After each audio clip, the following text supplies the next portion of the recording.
Hi, I'm Austin Germer, and I am the lead artist on Stargate Worlds.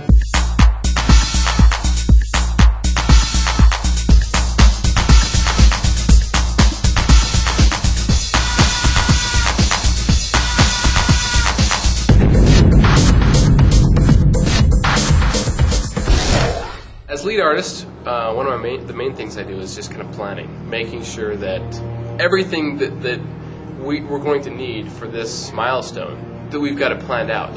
So not only do we plan out, all the assets that we need, but kind of when they need to happen. The concept part, everything needs to be concepted, everything needs to go to the mesh and texture and collision, all those things, and how to satisfy everyone and make sure that all of our customers, whether it be you guys out there who are going to play the game or internally, get what they need when they need. Beyond just his ability to texture well, choose good color, paint good details, I think one of Austin's biggest strengths is his ability to multitask. I support the other artists with the style, kind of the vision that Howard has set forth. You can switch from task to task quickly, get the task done, be focused on it, and then switch back. So, if there are bugs that need to be resolved or tasks that need to be assigned, he can switch and do that and be efficient and then get back to his art quickly and continue to do well on it. Some people don't work really well that way, but Austin is very good at doing that. Some of my favorite episodes, I would have to say Upgrades. There's no question. Upgrades is just the classic, seeing Stargate, not only, SG-1, but SG-1 on some amazing alien steroids. That's just awesome. I've worked with artists in the past who will say things like, oh, sorry, can't talk now, or no, can't do that, or just won't even talk to you about it. Or the feedback they do give you isn't really all that useful for what you're doing. But Austin's feedback and his communication is always spot on. It's always exactly what you need, even if you haven't communicated the best to him. Even if you're having a bad day and you come to him and say, hey, Austin, I need blah. He always comes back with something that really gets you pointed in the right direction, really gets everything moving. It's some of the coolest things about our team is how diversified we really are. They're a multinational concept team. We've got, people from Canada, such far places as Canada, Korea, Brazil. Everyone kind of brings something new to the plate. And we've brought together this amazing team, and we're pumping out some pretty cool stuff now. He communicates to us why we can't have something a certain way, or why we need to come up with something in a different way because that's not doable. And rather than just saying no, it's, well, let's talk about it because this and this and this. The visual style that we're really going for is going to be 80% real and about 20% kind of stylized. Give or take. We're not really going to go for cartoony. And what this really allows us to do is to focus and get the Stargate science fiction feeling of we're in a real universe, real physics and mathematics apply. But yet we can still stylize things. One of the things that Howard's really done and directed us toward is just bright colors. The world we live in does contain bright colors and bright, environments.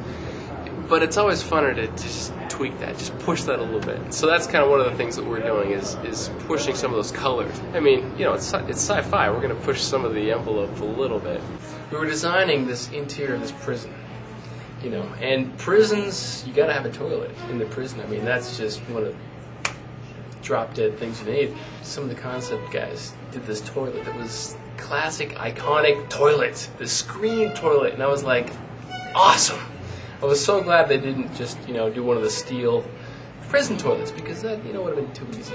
There's tubes and green goo and, little power buttons and glowy bits, and I just, I love that. I thought that would be awesome to include that into this science fiction prison, to have this specialized toilet that, when you push the flush button, you don't hear just the normal flush. You hear all these really cool sound effects on top of that. They went classic, retro toilet, but you still got the new pipes and,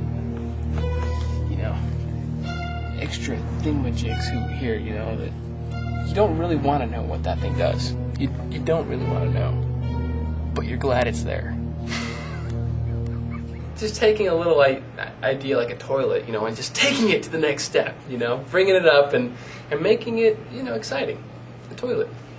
One of the things you're going to notice in our game are our vistas, just like the sky. And that's actually a good example of, we're not going cartoony, but we're pushing the color envelope. The skies, you know, we can look at the skies and say, you know, it's blue, it's, you know. But what we've done with it is we've added, you know, big galaxies in there and stars that are dying. And, you know, the colors that they bring to them, you know, they're just more vivid than what we see here on Earth. We've got a huge task in front of us to get everything out, and get everything polished, and get everything really just up to the level that we're looking for. We've got the team to do it. We've got the time to do it. It's up to us just to put in the day in, day out effort. You know, I really believe that the team here, we're capable of putting out the level of game that we're looking for. You know, which is, you know, we've set the bar very high. In Stargate SG-1, they get to a world, there's this dilemma. We've got to help save this people. Or we could go back home, you know. Or I could go on with this mission, which actually was the reason we came here. But, you know, being on the good side, or the evil side maybe, that I'm playing, I'm going to do this. I'm going to take advantage of these people so that I can get to my goal faster. You know, I mean, there's that moral dilemma. There's the role-playing aspect of it. It's going to be fantastic. I'm so excited about this game.